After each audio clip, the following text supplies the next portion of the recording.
Hello दोस्तों, इस video में हम बहुत ही प्यारा सा समर स्पेशल कोट सेट बनाना सीखेंगे। तो दोस्तों ये हमने 2 मीटर फैब्रिक लिया है, इसको लंबाई में कर लिया है डबल फोल्ड। पहले हम इसके बैक पोर्शन की कटिंग कर रहे हैं, उसके बाद इसके फ्रंट पोर्शन की कटिंग करेंगे।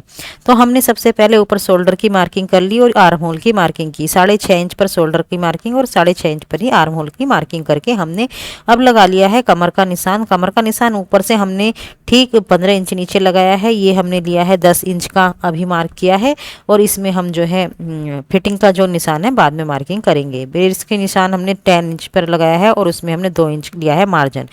कमर के निशान से ठीक नीचे हमने एज लाइन शेप में इसको मिला दिया है, क्योंकि यहाँ पर हमें हिप की मार्किंग नहीं करनी होती है। अब जैसे जैसे हमने मार्किंग की है वहीं पर हमने इसको कटिंग कर दिया है। दोस्तों जब तक मैं इसकी कटिंग कर रही हूँ तब तक आप लोग चैनल को सब्सक्राइब करना मत भूलिएगा और साथ ही साथ वीडियो को लाइक भी जरूर से कीजिएगा। यहाँ पर हमने बैक नेक की कटिंग कर ली थी, उसकी कटिंग हम बाद में बताएंगे। पहले हम यहाँ पर जो है फ्रंट के पैनल की कटिंग कर लेंगे। इसके लिए देखिए हम जो है जो हमारा बैक का पोर्शन है ऊपर की तरफ रखा और बचा हुआ जो फैब्रिक था हमने नीचे की तरफ रख लिया है और सेम ही इसकी कटिंग कर लेनी है। फ्रंट का जो पैनल है हम बैक के पैनल से थोड़ा सा छोटा रखेंगे और उसे राउंड शेप देंगे। तो इस तरीके से इसकी कटिंग हमने इस तरीके से राउंड शेप में करनी है। तो दोस्तों ये जो है ये हमने रख लिया है। अब हमने पलट लिया है। ये जो है हमारा फ्रंट पैनल ऊपर की तरफ और बैक पैनल नीचे की तरफ, इसको राउंड ऊपर तक मिला लेंगे। यानी कि जो हमारा बैक पैनल है इसको गोलाई देते हुए हम अपने फ्रंट पैनल की ऊपर की जो गोलाई है वहां तक इस तरीके से इस शेप में मिला लेंगे। अब चलते हैं हमने इसकी नेक की कटिंग कैसे की थी। हमने इसकी नेक की कटिंग 5 इंच ये चौड़ा और जो है 5.5 इंच जो है लंबा है। तो इस तरीके से अब हम इसमें जो है डिजाइनिंग देंगे। तो हमारा जो ये प्लाजो का जो फैब्रिक है बचा हुआ था, इसी से हमने इसकी नेक की डिजाइनिंग करनी है। इसके बीचों बीच पोर्शन में हमने एक मार्किंग करनी है और उसकी दोनों साइड हमने ये 6 इंच की रखनी है। तो 3-3 इंच मतलब हमने मार्किंग करके इसको गोलाई दे दी है। तो ये जो गोलाई वाली हमारी पट्टी आएगी लगभग ये 2-2.25 इंच के आसपास आएगी। इसको सेम शेप में इसको राउंड मार्किंग करने के बाद हमने जहां पर मार्किंग की है उसको इसी तरीके से कटिंग कर लेना है और जो नीचे वाला फैब्रिक है उसको मशीन पे चल के हमें इस तरीके से स्टिच कर लेना है। तो दोस्तों यहाँ तक मुझे उम्मीद है कि आपको वीडियो बहुत ही अच्छे से समझ में आ रही होगी। और हाँ, मैं आपसे उम्मीद करती हूँ कि आप चैनल को सब्सक्राइब जरूर कीजिएगा और साथ ही साथ वीडियो को लाइक भी जरूर कीजिएगा। तो इस तरीके से हमने ये जो पैंट का फैब्रिक है इसको नीचे की तरफ रखना है और हमने जो कुर्ती रखनी है वो जो है बिल्कुल अपनी सीधी साइड से रखनी है। तो ये इस तरीके की हमारी जो है एक नेक की शेप बनकर तैयार हो जाएगी। और उसके बाद हमने इसको जो एक्स्ट्रा फैब्रिक था हमारा इसको कटिंग कर लेना है। तो ये पीछे की हमारी राउंड नेक तैयार हो जाएगी और साथ ही साथ ये बहुत ही ब्यूटीफुल और डिजाइनर नेक बनेगी। इसके बाद ये हमने जो है वाइट कलर की लेस रखी हुई थी हमारे पास, तो हमने इसको राउंड शेप में ही अपनी नेक से अटैच कर दिया है। अब हम ये जो है तिरछी यानी कि आड़ी पट्टियां उरेब की पट्टियां काट लेंगे। 3 पट्टियां हमने यहाँ पर कट कर ली हैं। इसको जो है आपस में जोड़ने के बाद हम अपने राउंड नेक में जो है इनको अटैच करेंगे, जिससे कि हमारी नेक और भी ज़्यादा फिनिशिंग लुक देगी। तो दोस्तों हमने इन पट्टियों को जो है स्टिच कर लिया है और इस तरीके से इसे डबल फोल्ड करने के बाद जो हमारी नेक का जो आगे वाला पोर्शन था उस पर इस तरीके से रख के इसको स्टिच कर लेना है। ना ही कपड़े को खींचना है और ना ही हमें अपनी पट्टी को भी खींचना है। दोनों को बहुत ही आराम से एक दूसरे के ऊपर अटैच करके सिलते जाना है और एक्स्ट्रा जो पट्टी बच गई है इसको कट कर देना है बहुत ही फिनिशिंग के साथ। अब इसे अंदर की तरफ हमें इस तरीके से मोड़ करके एक दबाव की सिलाई लगा लेना है। ये दबाव की सिलाई चाहे तो आप बाद में इसको उधेड़ भी सकते हैं, तुरपाई कर सकते हैं, या फिर इसको ऐसे भी रहने देंगे तो भी ये फिनिशिंग लुक देगी। बाद में इसको इतना स्टिच करने के बाद ये हमारा लुक आया है, इसको हम बाद में प्रेस कर लेंगे। अब हमने यहाँ पर 5 इंच जो है मार्किंग की और नीचे की तरफ हमने 8 इंच पर मार्किंग की। अब हम ये फ्रंट का जो है नेक तैयार कर रहे हैं। तो 8 इंच पर भी मार्किंग करने के बाद हमने सबसे पहले ये एक बॉक्स रेडी कर लिया है। यहाँ पर जो है मार्किंग करते समय बिल्कुल ध्यान रखना है कि थोड़ा सा भी कपड़ा एक्स्ट्रा या कम ना रह जाए। अब हमने नीचे 1 इंच पर मार्किंग की और इसको जो है वी शेप में ऊपर जहाँ पर 5 इंच का निशान हमने लगाया था इस तरीके से हमने अपने स्केल को रखना है और जहाँ पर हमने एक मार्किंग कर दी है इसको इस तरीके से फिर हमने इसी मार्किंग पर जो है अपने फैब्रिक को कट कर लेना है। यहाँ पर हम वी शेप नेक बनाने वाले हैं दोस्तों, जैसा कि आपको वीडियो को देखकर ही अंदाजा भी लग गया होगा।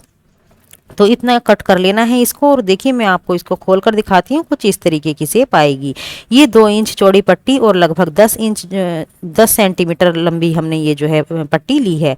तो दोस्तों इसके यहाँ पर भी हमें इस नेक में जो है लेस अटैच करनी है, तो इसको डबल फोल्ड करना है और इस तरीके से नेक जो है लेस जो है नेक पर हमने सिल देनी है। तो दोस्तों इतना सिलने के बाद हमने एक पट्टी तो रेडी कर ली है, हमने दूसरी पट्टी रेडी करके रखी हुई थी।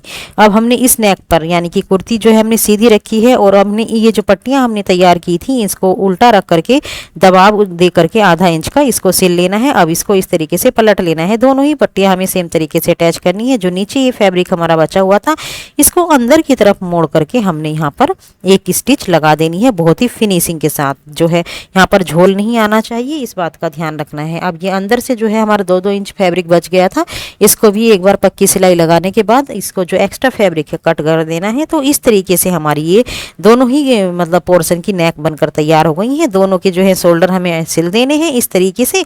और इसके बाद जो हमने इसके साइड की जो मार्किंग की थी उसको भी हमने नीचे तक स्टिच कर देना है। तो दोस्तों इस तरीके से हमने लगभग स्टिचिंग तैयार कर ली है कुर्ती की। अब हम चलते हैं कुर्ती की बाजू की तरफ। कुर्ती की साइड में से जो फैब्रिक बचा था वहाँ से हमने बाजू निकाल ली थी और उस तरीके से हमने यहाँ पर इसमें भी लेस अटैच की है। तो लेस देखिए मैं किस तरीके से अटैच कर रही हूँ। पहले हमने लेस लगाई, उसके बाद दबाव की सिलाई, और ये 2 इंच जो है चौड़ी पट्टी हमने 2 और कट कर ली है उसी फैब्रिक में से, यानी कि प्लाजो के फैब्रिक में से। अब हमने बीचों बीच एक मार्किंग की, इसके दोनों तरफ 1.5 इंच पर भी हमें मार्किंग करनी है। और इस तरीके से यहाँ पर जो है हम अपनी प्लेट्स डालेंगे। तो ये जो है जो हमने ऑफ वाइट कलर की जो पट्टी ली है ये जो है इसी से जो एक्स्ट्रा बचेगी इसी से हम जो है प्लेट डाल देंगे। तो हमने 5 इंच जो है लगभग फैब्रिक एक्स्ट्रा लिया था और उसको इसी जो एक्स्ट्रा फैब्रिक से ही हमने यहाँ पर प्लेट्स एक तरफ को ही डालनी है, इस बात का ध्यान रखना है। इस तरीके से हम प्लेट डालते जा रहे हैं। और हाँ यही भी ध्यान रखना है, नीचे हमने लेस लगाई हुई है तो लेस जो है कम या ज़्यादा ना दब जाए। तो यहाँ पर जो है एक इक्वल ही सिलाई हमें लगाकर चलनी है, वो हमें सिलते समय ध्यान देने की यहाँ पर बहुत ज़्यादा ज़रूरत है। तो हमने ये 6 प्लेट्स यहाँ पर डाल लेनी है। जिस तरीके से मैं एक बाजू तैयार कर रही हूँ सेम इसी तरीके से हमने जो है दूसरी बाजू भी तैयार कर लेनी है। तो इस तरीके से हमने यहाँ पर ये प्लेट्स डालनी है। अब इसको बाहर की तरफ खोल लेंगे, जो भी एक्स्ट्रा फैब्रिक यहाँ पर बचा उसे हम काट लेंगे। तो देखिए इस तरीके से ये हमारी बाजुएं जो है कुछ इस तरीके का लुक देंगी। अब हमने ऊपर से इस पे बाहर की तरफ मतलब खींच लेना है जो भी एक्स्ट्रा फैब्रिक है और उस पे दबाव की एक सिलाई लगा देनी है। तो देखिए कि कितनी शानदार प्लेट लग रही हैं और इनको हमने एक ही डायरेक्शन में लगाया है तो ये बहुत ही अच्छा सा लुक भी दे रही हैं। देखिए इस तरीके की आएंगी ये प्लेट। अब ये जो है इधर उधर ना खिसके तो नीचे की साइड भी हम जो है यहाँ पर इन पे जो है एक दबाव की सिलाई लगा लेंगे, जिससे कि ये बहुत ही प्यारा सा लुक देंगी। तो इस तरीके से हमने इनको दबाव की सिलाई लगाने के बाद जो है अपनी यहाँ की जो डिजाइनिंग है इन स्लीव्स की वो कंप्लीट कर ली है। इसी तरीके से मैंने दूसरी भी बाजू तैयार की है। अब यहाँ पर मैंने नीचे 6 इंच पर ऊपर 7 इंच पर मार्किंग की है और इसको स्टिच करने के बाद इसका लुक आया इस तरीके का। और अब हमने इसको जो है अपनी मेन कुर्ती से इस तरीके से अटैच करना है। कुर्ती को उल्टा और बाजू को सीधा रख करके बीचों बीच इसमें मतलब जो दोनों की सिलाइयाँ हैं जोड़ को एक साथ रख करके सिल लेना है। तो इस तरीके से हमारी ये बाजू तैयार हो जाती हैं। दोनों स्लीव्स को हमें इसी तरीके से रेडी कर लेना है और उसके बाद जो नीचे का घेरा है उसको भी स्टिच कर लेना है। तो उसके बाद ये हमारा कोट सेट इस तरीके का सिलकर तैयार हुआ है। लगा आपको ये coat set please comment box में ज़रूर बताइएगा और वीडियो को लास्ट तक देखने के लिए थैंक यू वेरी मच और चैनल को सब्सक्राइब करना मत भूलिए।